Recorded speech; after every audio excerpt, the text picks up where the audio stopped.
मित्रांनो, नुकताच बांगलादेशमधनं काही दिवसांपूर्वी एक व्हिडिओ व्हायरल झाला आणि त्या व्हिडिओ बरोबरची बातमी व्हायरल झाली. मला खात्री की ज्यांनी तो व्हिडिओ आणि ती बातमी बघितली वाचली असेल त्यांच्या मनामध्ये खूप मोठं प्रश्नचिन्ह उभं राहिलं असेल. मित्रांनो, आपण वर्षभरापूर्वी देखील या मुद्द्यावरती एक व्हिडिओ बनवला होता आणि मला खात्री की हा व्हिडिओ देखील खूप लोकांपर्यंत पोहोचणार नाही. मात्र या मुद्द्यावरती बोलणं मी माझं कर्तव्य समजतो आणि आजच्या व्हिडिओला सुरू करतो. The face of Bangladesh's collapse. Decisions, particularly criticizing Muslims' fixation. तरीके से बांग्लादेश में लगातार हिंदुओं को टारगेट किया जा रहा है.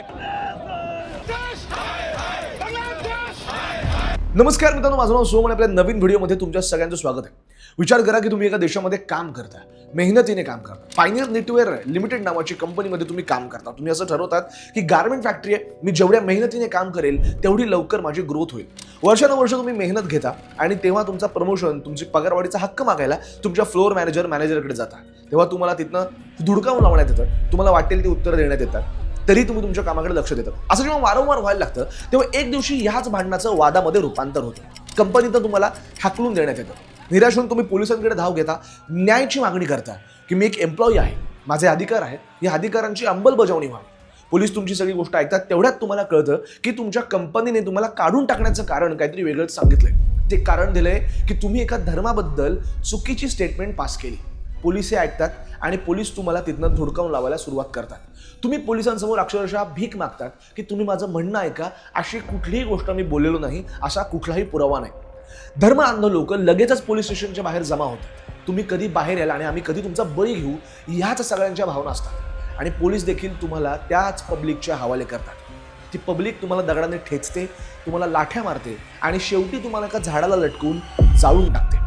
तुमच्या भावाला जेव्हा फोन करून सांगतात की तुम्हाला पोलीस स्टेशनमध्ये पकडलंय एका अशा स्टेटमेंटसाठी, तुमचा भाऊ पोलीस स्टेशनकडे धाव घेतो. मात्र तुमच्या भावाला कळतं की तुम्ही पोलीस स्टेशनला नाही तर कुठल्या तरी झाडावरती लटकलेले आहात. आणि याच्यानंतर जेव्हा पोलीस इन्व्हेस्टिगेट करताय तेव्हा कळतं की अशा कुठल्याही प्रकारची स्टेटमेंट तुम्ही पास केल्याचा कुठलाच पुरावा नाहीये. मित्रांनो, हे ऐकायला जेवढं भयानक वाटतं ही वस्तुस्थिती आहे मित्रांनो. आणि हेच एक्झॅक्टली झालं बांगलादेशमध्ये दीपू दास सोबत, जो पायनियर नेटवेअर लिमिटेड कंपनीमध्ये गारमेंट फॅक्टरीमध्ये जॉबला होता. कुठल्या तरी धर्माबद्दल स्टेटमेंट दिली म्हणून अशी सगळी बातमी पसरवण्यात आली मित्रांनो, आणि त्याला मॉबने दगडाने ठेचून तिथे जाळून टाकलं.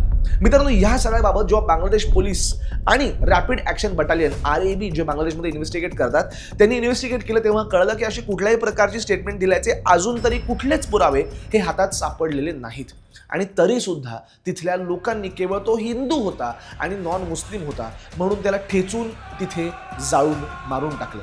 मित्रांनो, ही गोष्ट आत्ताची नाहीये. बांगलादेशमध्ये इनफॅक्ट ज्या देशाला स्वातंत्र्यच भारताच्या उपकाराने मिळालं, ज्यांना आपण ते स्वातंत्र्य मिळवून दिलं, तिथेच हिंदूंची लोकसंख्या ही सातत्याने कमी होते. 1971 सालच्या सेन्सस अनुसार बांगलादेशमध्ये त्या काळामध्ये 13 ते 14% हिंदू लोक होती आणि हा आकडा सातत्याने पुढे जाऊन कमी झाला आहे. त्यानंतरच्या 1991च्या सेन्ससमध्ये तो 10.5% होता, 2011 मध्ये तो 8.5% होता, तर 2022 मध्ये तो 7.9% होता. बांगलादेश एक सेक्युलर नेशन आहे मित्रांनो. मात्र या सेक्युलर नेशनमध्ये तिथली लार्जेस्ट मायनॉरिटी जी आहे हिला एक्सोडस केलं जातं, तिला तिथे सप्रेस केलं जातं. आणि इनफॅक्ट 50 वर्षांच्या या सगळ्या इतिहासामध्ये त्यांची पॉप्युलेशन ही सातत्याने कमी होते. आता अजून एक सेक्युलर देश जिथे सो कॉल्ड मायनॉरिटी धोक्यात आहे असंही आपण ऐकतो, इथली मायनॉरिटीची लोकसंख्याही बघूयात आणि यांचं रिप्रेझेंटेशनही बघूयात. 1951 मध्ये भारतामध्ये मुस्लिमांचा आकडा हा 9.5% आसपास होता, 9.8%. 2011 मध्ये सेन्ससमध्ये तो 14.2% झाला.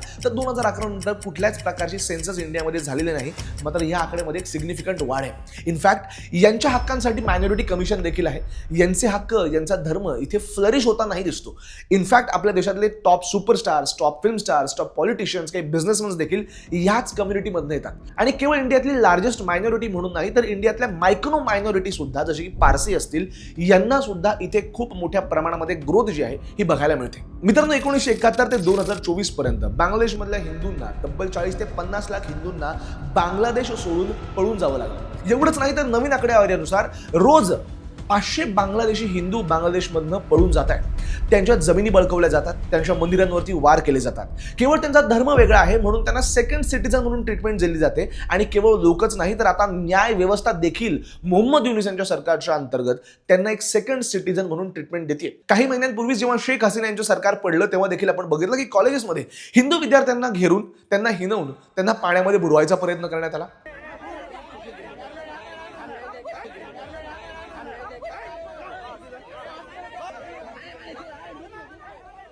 अनेक गावाखेड्यांमध्ये सामूहिक अत्याचार करून महिलांना जाळून टाकण्यात आलं, ठेचून मारून टाकण्यात आलं.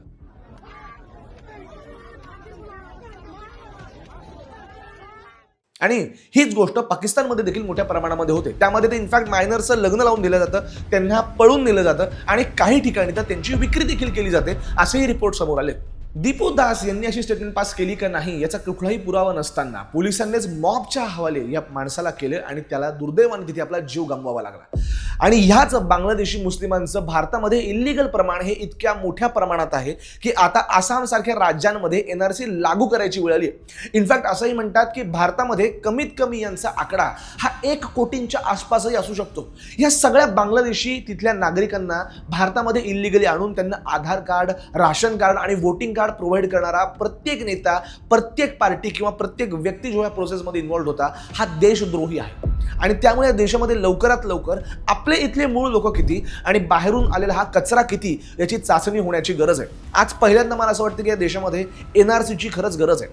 आणि आजूबाजूच्या या सगळ्या देशांमध्ये जेव्हा आपण बघतो, पाकिस्तानमधल्या मायनॉरिटीजकडे बघतो, बांगलादेशमधल्या मायनॉरिटीजकडे बघतो, फक्त हिंदूच नाही तर ख्रिश्चन आहेत, बुद्धिस्ट आहेत, सिख आहेत, तिथे त्यांच्यावरती जो नरसंहार केला जातोय. त्यामुळे कधी ना कधी सिटिझनशिप अमेंडमेंट ऍक्ट सुद्धा देशामध्ये नेशन वाईड मोहीम जी आहे ही करायचीच गरज आहे असंही वाटायला लागलंय. तुर्तास बांगलादेशी हिंदूंसोबत काय होईल याचं चित्र फार स्पष्ट आहे, जे 1971 पासून होत आलंय. त्यांच्या प्रकारे असाच त्यांचा बळी घेतला जाईल, असाच अत्याचाराला सामोरे जावं लागेल. ना तिथली सरकार साथ देईल, ना इथले हिंदू त्यांच्या बाजूने बोलतील आणि जगाने तर त्यांच्याकडे दुर्लक्ष केलंच आहे. बांगलादेशी हिंदू हे केवळ बांगलादेशमध्येच सेकंड क्लास सिटिझन्स आहेत असं नाही, तर आता ते पूर्ण जगासाठीही सेकंड क्लास ह्युमन्स आहेत असं वाटायला लागलंय.